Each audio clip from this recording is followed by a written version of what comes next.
This is my fourth part of the multiplicative analysis. The title of this fourth part is infinite products. See, there is one concept called infinite series. This is a concept meant for additive analysis, whereas the infinite product is a concept meant for multiplicative analysis that can be justified only by means of the definition of a convergence of infinite products. First, let us see some meaning for the terminology, the infinite products. Look at this slide. The first one, the first line, 1 cross 2 cross 3 cross 4.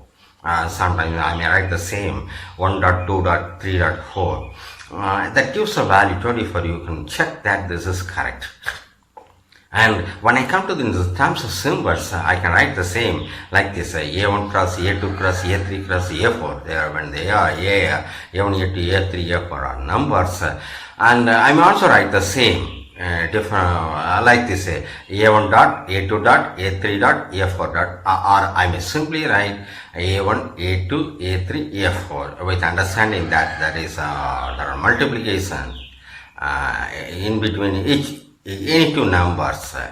And the next you may see that what's the meaning for the next expression: 1 cross 2 cross 3 cross 4 cross dot dot dot dot, etc., etc. You go you proceed the multiplication continuously up to an infinite stage.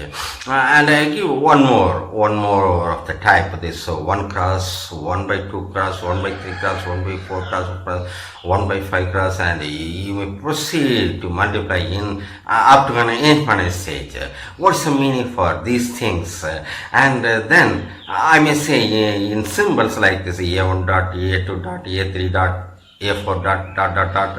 What's the meaning for this one? But if I use standard notation for the product, say the pi notation, pi of a and n is equal to 1 to infinity. What is the meaning for this one? And I have to say this formula expresses called the infinite product.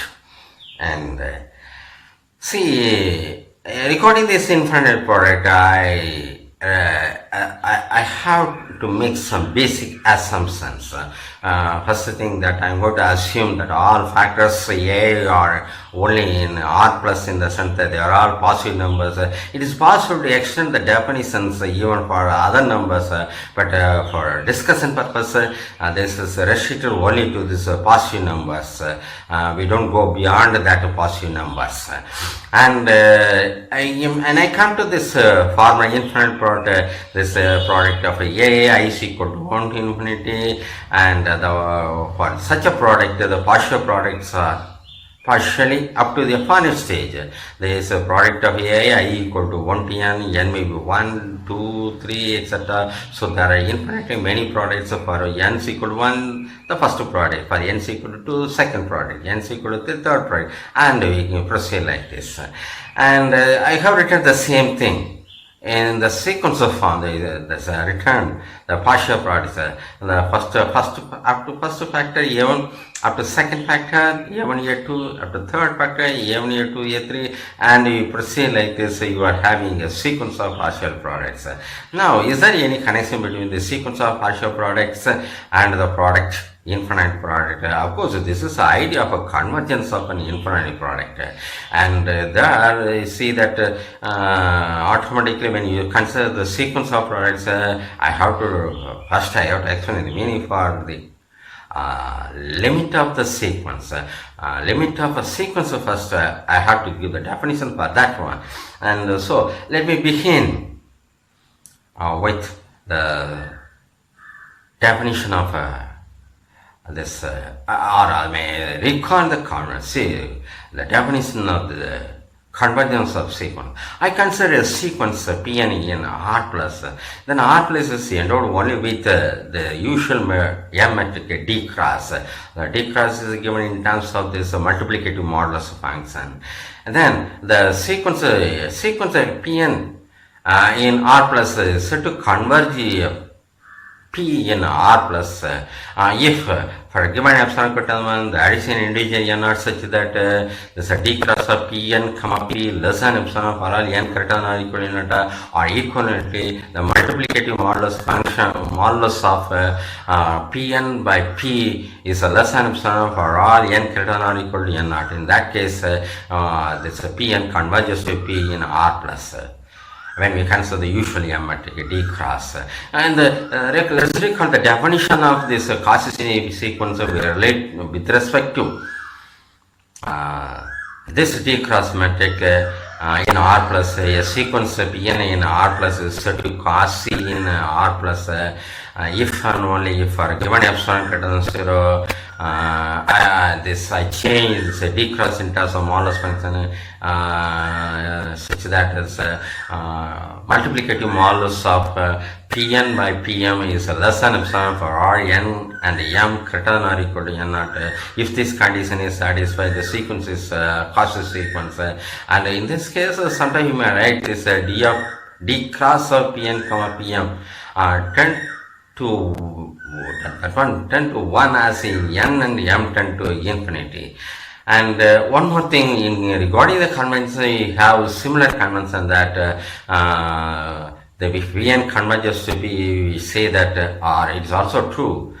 We say that it's also true. The D cross of Pn comma P tends to 1, and when we consider the D cross, I mean for the convergence of D cross of Pn comma P tends to 1, if the convergence is discussing in the M metric space R plus comma D cross. And recording this convergence of the sequences, that is one important proposition. Suppose I consider two sequences Pn and Qn. Pn converges to P, Qn converges to Q in only in R plus D cross. Then the other sequence, the product sequence Pn Qn converges to PQ. Of course, as n tends to infinity, once again in the same R plus comma D cross. And I come to the proof. See, look at the proof here. 1 is always, I mean, D of the T cross value is always greater than or equal to 1. So 1 less than or equal to T cross of Pn comma Pnqn comma PQ, and this is less than or equal to I mean, use a triangle type inequality adjustment less than or equal to D cross of Pnqn comma Pnq multiplied with the D cross of Pnq comma PQ, and when that one is converted into the multiplicative modulus notation, modulus function notation, then this some Pn is cancelled in the first factor, and this Q is cancelled in the second factor, so that the product reduces to the form D cross of Qn comma Q, D cross of Pn comma P, whereas each factor tends to 1 as n tends to infinity. So the right side tends to 1 as n tends to infinity. So we have the conclusion D cross of Pn Qn comma PQ also tends to 1 as n tends to infinity. This means that the sequence of Pn comma Pn Qn converges to PQ.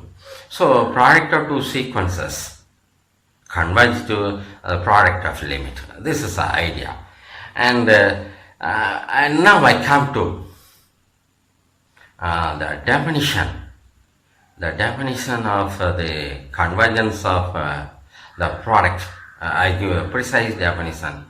I consider infinite product a formal infinite product of an n is equal to 1 to infinity, with understanding that n is equal to 1 to infinity is a sequence in R plus comma D cross, and I consider the partial product of Pn of that infinite product.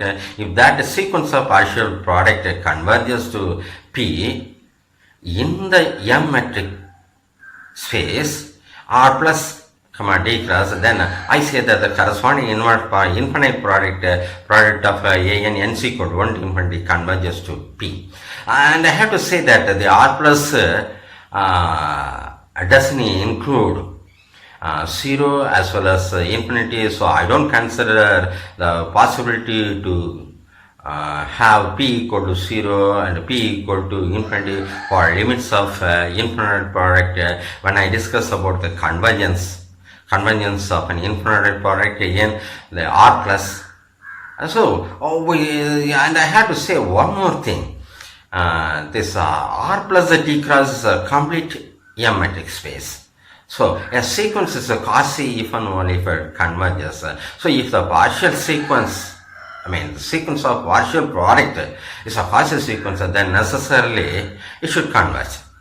So, let us keep this in our mind to derive one criterion called this Cauchy criterion. And before that, let me see this Cauchy criterion. The criterion says that infinite product AKK equal to 1 to infinity converges if and only if for every epsilon greater than 1. There is an integer n0 such that this multiplicative modulus of this am plus 1 etc. an is less than epsilon whenever this m greater than or equal to m greater than or equal to n0. If this is true, this is another way of giving this the Cauchiness of the sequence of partial products. Let's look at the derivative, the proof of this criterion. And before that, I like to state the corollary, the immediate consequence. If you consider the case n equal to m in this theorem or the Cauchy criterion, then we understand that expression given there reduces to simply this an. So, if the infinite product converges, one necessary condition is that the nth factor should converge to 1. Because the nth factor converges to 1 is equal to saying that the multiplicative modulus value of this an is less than epsilon for all n greater than or equal to n0. Of course, when n0 is chosen one for a given epsilon greater than 1. And now let me come to this proof of this Cauchy criterion. See, first let me assume that the series, the product converges. Infinite product an is equal to 1 to infinity converges value p. Then I fix this epsilon greater than 1 to establish a Cauchy criterion, and then I can find an integer n0 such that this multiplicative modulus value of this partial product divided by p less than root epsilon after a certain stage, say nth stage.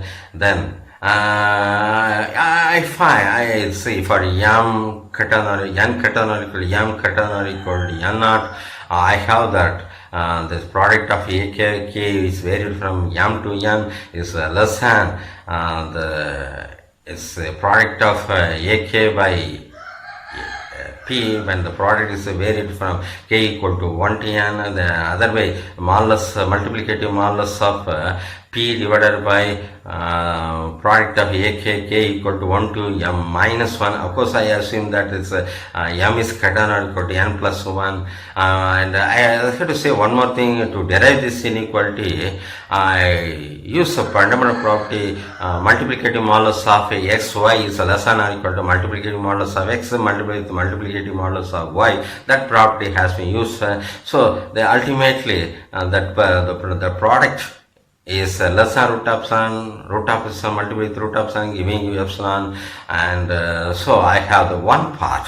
The other part is very obvious. This is simply the Cauchiness of this partial product.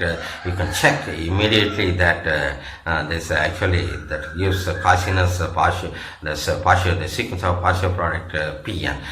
So we have the Cauchy criterion. The application is this one. So instead of going for the limit, instead of finding the limit of the sequence of in partial product or limit of this infinite product, you can check directly whether this product converges or not by using this Cauchy criterion.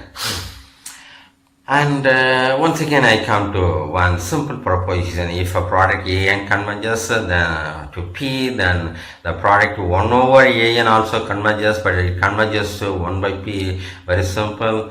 And just I apply the definition of the convergence of the infinite product for a given epsilon greater than 1. You can find an integer n naught such that the product of a k equal to 1 n divided by P is less than epsilon for all n greater than or equal to n naught, but that is equal to saying that product of 1 over k equal to 1 to n get divided by 1 over P is modulus of that one is less than epsilon for all n greater than or equal to n naught. So the product of 1 over n equal to 1 infinity converges to 1 by P. You have a simple result like this. And another result, if the product an converges to P and another infinite product Pn converges to Q, and then the product is Cn converges to PQ, where Cn is Pn into Qn. A very simple one.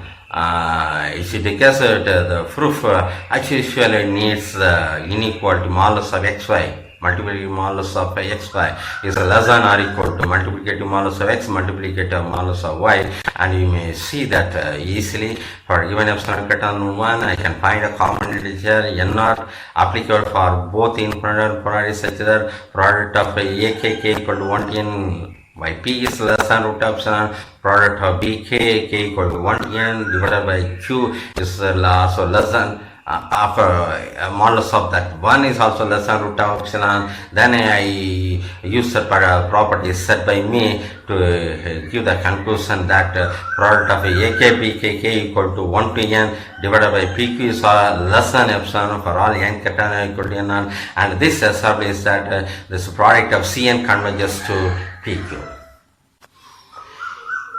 Yeah, and I come to this very important concept.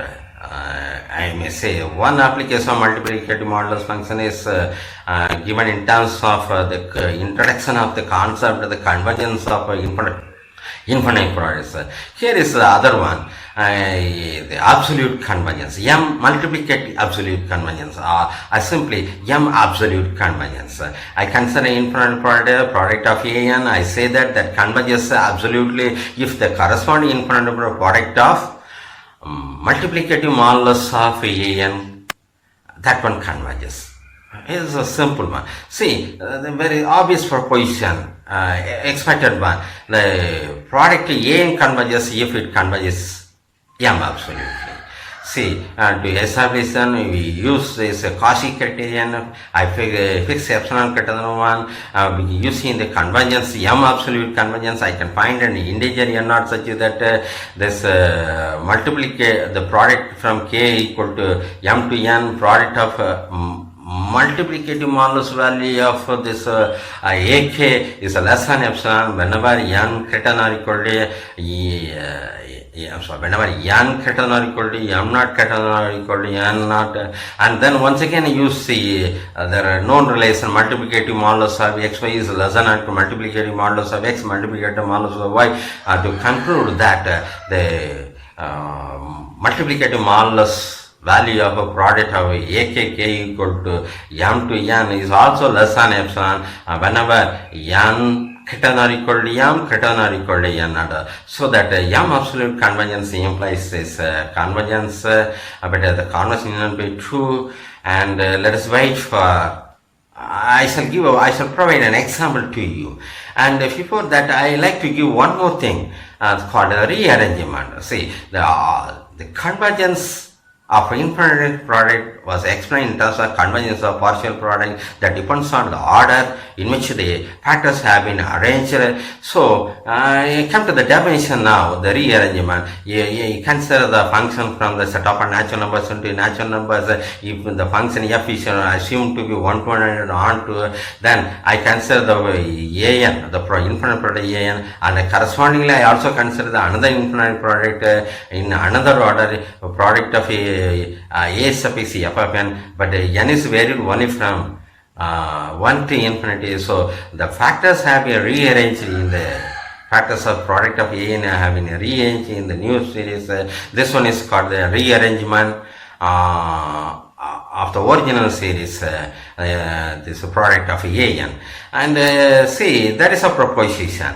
And if suppose the product of an converges m absolutely, then the product an converges to p, then I mean that converges. Not only that, that every rearrangement of the product also converges to the same common limit p. This is result. I'm not going to give the proof of this one, but it is possible to prove, and I shall give a reference at the end of my talk in this connection. Okay.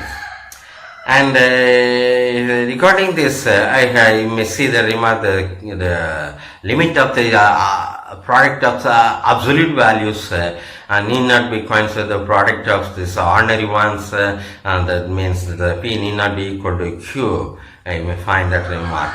And I give the examples to you. I say, define a1 is equal to 1, a2 is equal to 1 minus 1 by 2, a3 is equal to 1 plus 1 by 3, a4 is equal to 1 minus 1 by 4, and so on. Then you may check that this product, infinite product converges, whereas it doesn't converge absolutely.